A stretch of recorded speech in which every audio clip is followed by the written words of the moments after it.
Thème 4, pneus, roues, direction, suspension, garde-boue.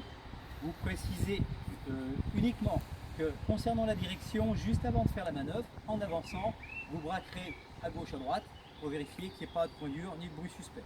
Ensuite, vous faites une vérification sur une roue seulement du tracteur et une roue jumelée et une roue de la SMI. Vous préciserez à la fin de votre vérification que ce que vous venez de faire, forcément, il faudra le faire sur l'ensemble des roues. Ça, c'est pas ce qu'on vous demande, au moins sur une roue. Donc sur une roue jumelée du tracteur. Les flancs, pas coupés, pas déchirés, pas d'apparence de toile, pas dernier. La bande de roulement, les sculptures apparentes, une usure régulière, pas de plat, pas de corps étranger dans le jumelage. Ça semble être bien serré, bien gonflé, à vérifier régulièrement. Il n'y a pas ni clé ni manomètre. Le garde-boue, la bavette, tout est en bon état. Et concernant les suspensions, l'ensemble des suspensions constituées des coussins d'air et des amortisseurs, qu'on ne voit pas très bien d'ici, en bon état, pas de fuite, pas de détérioration. Et ça, comme je vous le disais, à faire sur l'ensemble des roues du tracteur. Ensuite, on passe à une roue de la SMI, celle que vous voulez. Les flancs, pas coupés, pas déchirés, pas d'apparence de toile, pas dernier. La bande de roulement, les sculptures apparentes, une usure régulière, pas de plat. Ça semble être bien serré, bien gonflé, à vérifier régulièrement. Les bavettes, les garde-boue, l'ensemble est en bon état. Et concernant les suspensions, vous prenez une suspension. Les coussins gonflables sont en bon état. Et les amortisseurs, de temps en temps, je jette un coup d'œil pour voir qu'il n'y a pas de fuite, qu'ils ne sont pas détériorés. Après, d'ici, c'est vrai qu'on ne peut pas voir beaucoup. Et vous précisez, évidemment, comme sur le tracteur, que ces vérifications, il faut le faire sur l'ensemble des roues. Thème 4, terminé.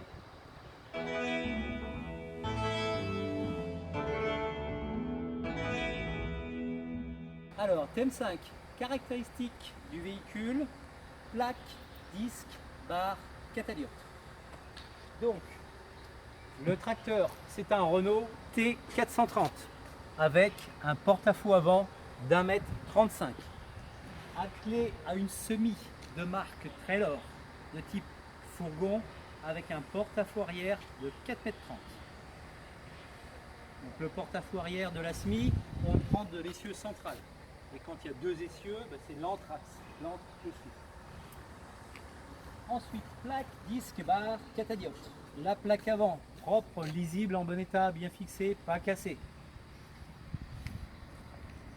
Ici, les plaques, alors les catadioptres, on va même commencer par en bas. Les deux catadioptres qui sont sur les feux complémentaires. Le feu complémentaire est ici. C'est clair, quand on met les feux, les catadioptres, il est réfléchissant. Donc les deux catadioptres sont en bon état. Les deux plaques de tare semi et tracteur sont en bon état. Derrière, vous n'êtes pas obligé d'ouvrir les trois disques de limitation de vitesse du tracteur, propre, lisible, en bon état. Ensuite, ici, alors, les catadioptres qui sont dans les blocs optiques, voilà, en bon état. Les catadioptres, les réfléchissants sur l'ensemble de la SMI, en bon état. La barre latérale de sécurité en bon état, bien fixée, pas cassée. À l'arrière. Donc, commençons ligne par ligne pour ne rien oublier. Les plaques réfléchissantes et les disques de vitesse présents, lisibles, visibles. Les catadioptres dans les blocs optiques en bon état, ainsi que la plaque d'immatriculation propre, lisible, en bon état, bien fixée, pas cassée. Les triangles réfléchissants, donc catadioptre en bon état, et la barre anti-encastrement en bon état, bien fixée. Pour terminer, sur le côté gauche, les catadioptres dans les feux complémentaires en bon état, voilà, bien fixé. La barre latérale de sécurité de ce côté, bien fixée en bon état. De ce côté-là, le catadioptre dans le bloc optique est en bon état. Et la plaque d'immatriculation propre, lisible, en bon état, bien fixée, pas cassée. Et pour terminer, les deux catadioptres sur le tracteur, là en bas, sont en bon état. Thème 5, terminé.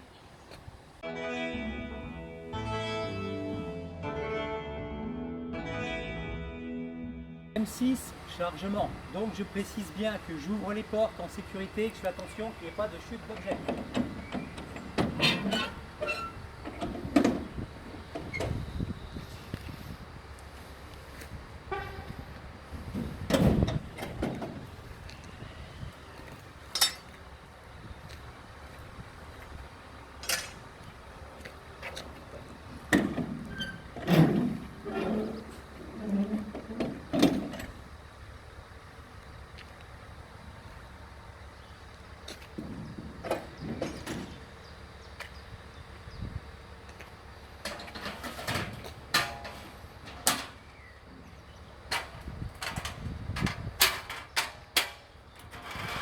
Je cale correctement l'escabeau, 3 points.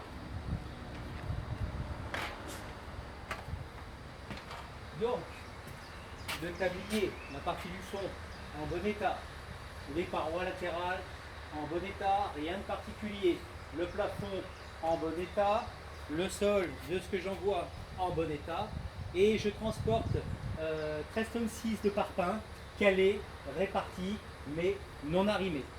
Voilà, TM6 terminé.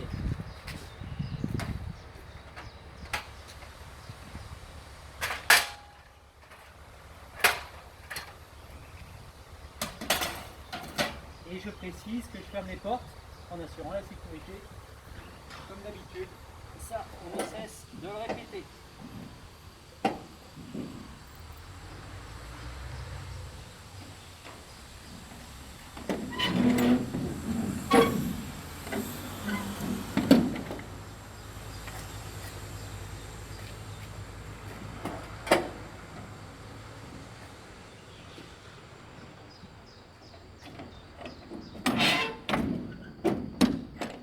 TM6 terminé.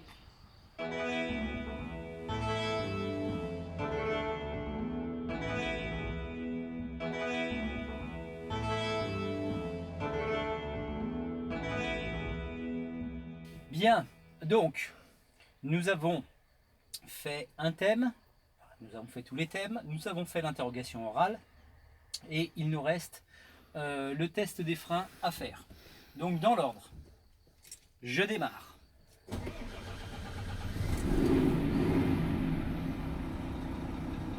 Voilà, je précise qu'il n'y a pas d'anomalie au tableau de bord, à part le frein de parc et la ceinture. Ensuite, eh bien, je règle mon poste de conduite. Ça, je l'avais fait tout à l'heure, mais j'ai pu être amené éventuellement à le dérégler. Nous allons commencer par tester le frein de parc. La pression est supérieure à 8 bars.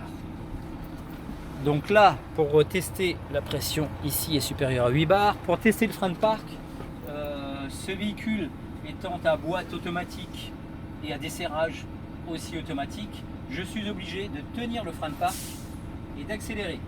Voilà. Donc là, ça retient bien mon véhicule. Pour enlever le frein de parc, exceptionnellement sur ce véhicule, je suis d'abord obligé de tenir le frein principal.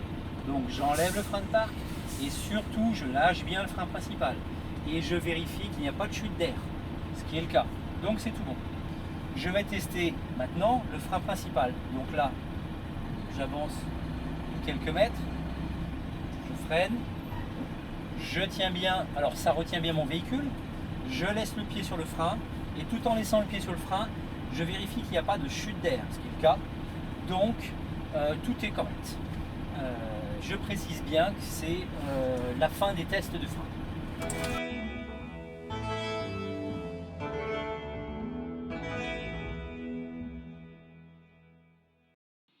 Concernant le déroulement de la manœuvre, tout d'abord, la marche avant ne fait pas partie de l'examen.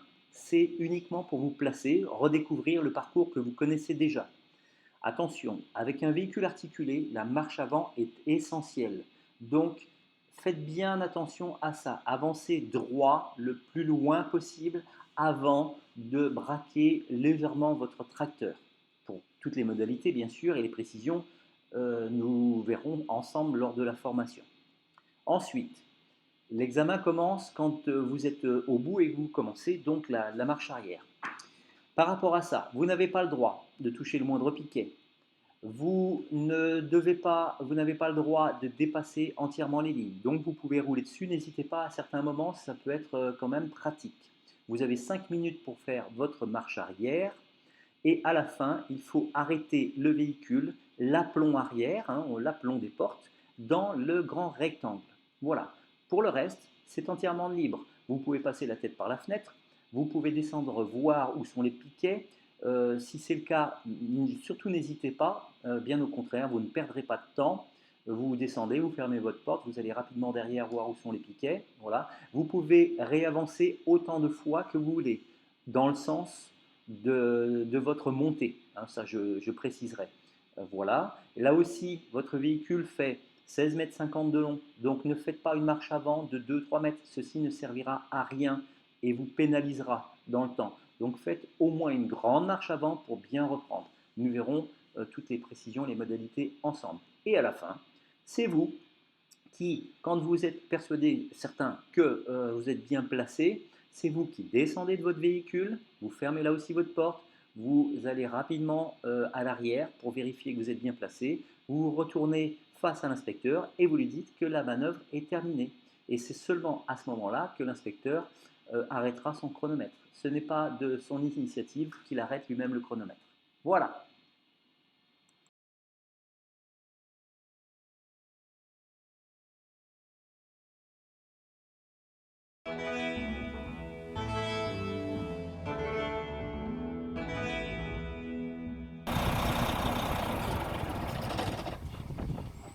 Voilà, je viens de terminer la manœuvre, donc il nous reste le dételage.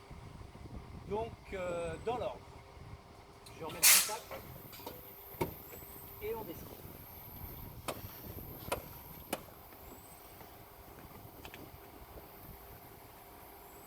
Première chose, on va lever les suspensions.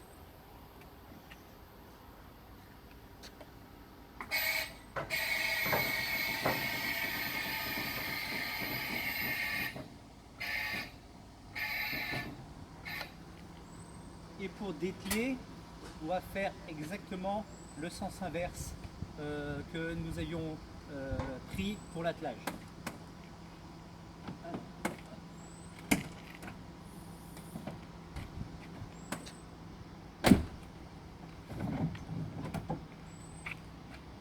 Les cales ne sont pas une obligation, c'est pour protéger le bitume.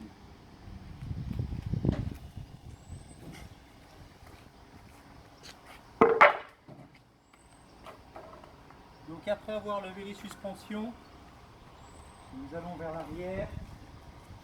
Nous mettons le frein de part de la SMI.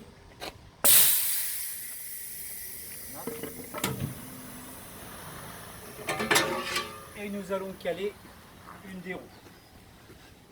Petit détail, je laisse toujours un petit peu d'espace parce que avec les mouvements, les chutes d'air, etc., les cales risquent de se retrouver bloquées.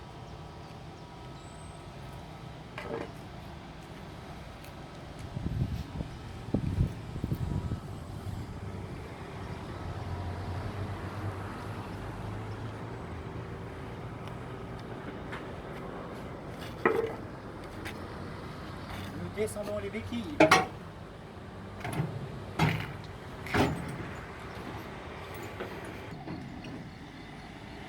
Ce n'est pas la peine de forcer. Ensuite, absolument dans cet ordre-là, avant de déverrouiller la sellette, je vais débrancher les flexibles. Donc respectez-le bien lors de l'examen, parce que ça c'est un motif d'ajournement. Et puis pensez-y après ultérieurement, parce que sur un parc, dans une entreprise, on est toujours un jour pressé, quoi que ce soit. Et ce qui risque d'arriver, c'est que vous pensez à déverrouiller la sellette et vous zappez complètement les flexibles. Hein, et vous risquez d'arracher tout. Donc maintenant qu'on a descendu les béquilles, on va... Alors, je vais passer par le côté, j'ouvre juste pour que vous ayez de la visibilité. On va débrancher les flexibles.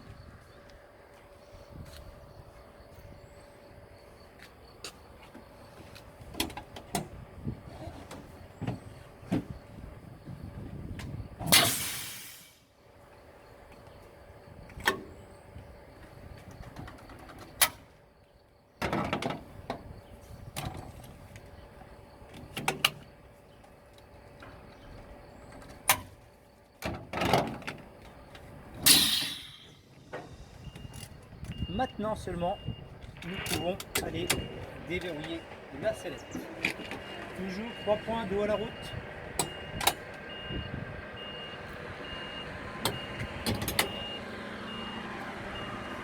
Donc déverrouiller la sellette, rien de particulier.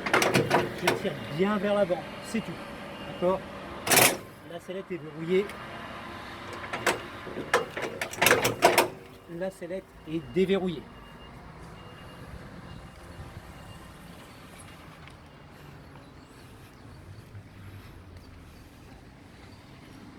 Nous allons avancer pour libérer le tracteur.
À côté du véhicule, comme il est.